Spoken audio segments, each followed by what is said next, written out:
নকল ডাক্তার আলিয়াকে পরীক্ষা করে রাইসিন পরিবারের সকলকে বললেন, ভয়ের কোনো কারণ নেই, রোগীর কিছু হয়নি, তিনি মা হতে চলেছেন। এই কথা শুনে রাইসিন পরিবারের সবাই স্তম্ভিত হয়ে গেলেও আয়ুষ্মানের পিসি জানকী বললেন, কি বলছেন ডাক্তার, এ কিভাবে সম্ভব? আলিয়ার তো এখনো বিয়েই হয়নি, তার গর্ভে কার সন্তান? তখনই আলিয়া বলল, আয়ুষ্মানের। এই কথায় রাইসিন পরিবার আবার স্তম্ভিত।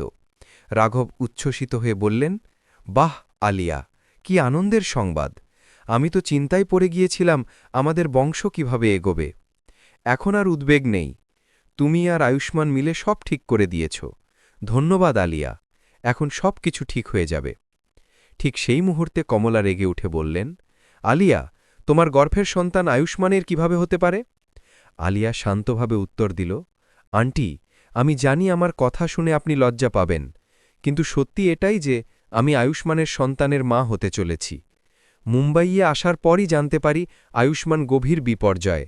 একদিকে গহনা গর্ভবতী, অন্যদিকে তার চাকরি নেই। হঠাৎ এক রাতে আয়ুষ্মান মদ্যবস্থায় মাথা ঠান্ডা করতে আমার কাছে আসে এবং সব খুলে বলে। আমি বুঝতে পারি সে কতটা সমস্যায়। শান্তভাবে তার কথা শুনে সান্ত্বনা দিই। আমাদের পুরনো সম্পর্ক এখনও অটুট, আমরা দুজনেই একে অপরকে ভালোবাসি। সেই এক রাত আমি বুঝতেই পারিনি যে আমার জীবন বদলে যাবে এবং আমি গর্ভবতী হয়ে পড়ব।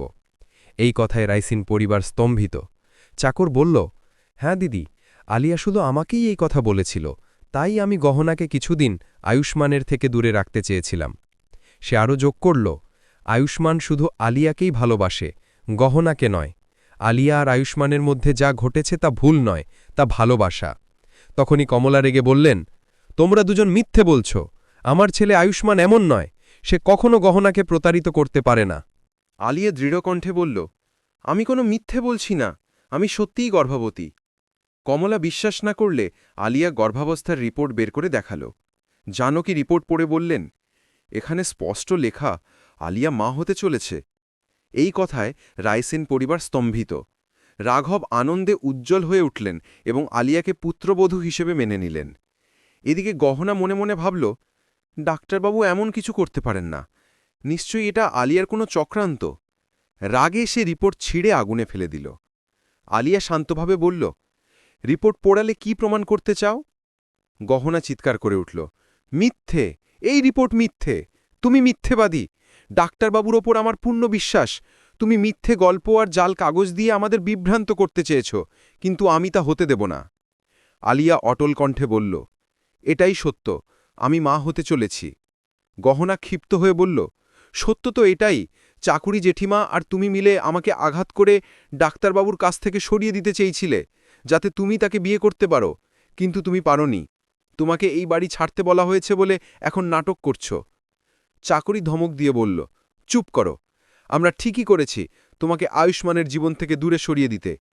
রাঘব গম্ভীর স্বরে জিজ্ঞাসা করলেন, গহনা, তোমার কাছে কি প্রমাণ আছে যে আলিয়া গর্ভবতী নয়? গহনা দৃঢ়তার সঙ্গে বলল, হ্যাঁ আছে। এরপর গহনা আলিয়াকে নিজে পরীক্ষা করে বুঝতে পারল যে আলিয়া সত্যিই গর্ভবতী। এই সত্য তার মন ভেঙে দিল। রাগে অন্ধ হয়ে সে আলিয়াকে ধাক্কা মারল। চাকুরি তৎক্ষণাৎ আলিয়াকে ধরে ফেলল এবং চিৎকার করে বলল, তুমি একজন গর্ভবতী মহিলাকে ধাক্কা দিচ্ছ?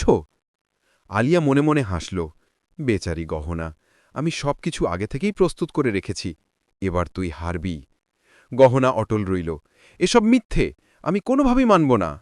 জানকী গম্ভীর কণ্ঠে বললেন, মানো আর না মানো, রিপোর্টে প্রমাণিত আলিয়া সত্যিই মা হতে চলেছে। তুমি প্রমাণ করতে পারো? তাহলে করো। তোমার হাতে 12 ঘন্টা সময়। এই সময়ের মধ্যে প্রমাণ করো আলিয়া মিথ্যে বলছে। না পারলে আলিয়াকে আমরা পরিবারের সদস্য হিসেবে গ্রহণ করব, আর তোমাকে এই বাড়ি ছেড়ে চলে যেতে হবে। এরপর গহনা বারবার আয়ুষ্মানকে ফোন করল, কিন্তু আয়ুষ্মান ফোন ধরল না। গহনা একা দাঁড়িয়ে বলল, ডাক্তারবাবু, আপনাকে ছাড়াও আমি লড়াই করতে পারি, কিন্তু আপনি থাকলেই সহজেই প্রমাণ করতে পারতাম যে আলিয়া মিথ্যে বলছে। দরজার আড়াল থেকে এই কথা শুনে জানকী মনে মনে আনন্দিত হলেন। এইভাবেই গ্রাম কাহিনীর 269তম পর্বের একটি নাটকীয় দৃশ্যের সমাপ্তি ঘটল।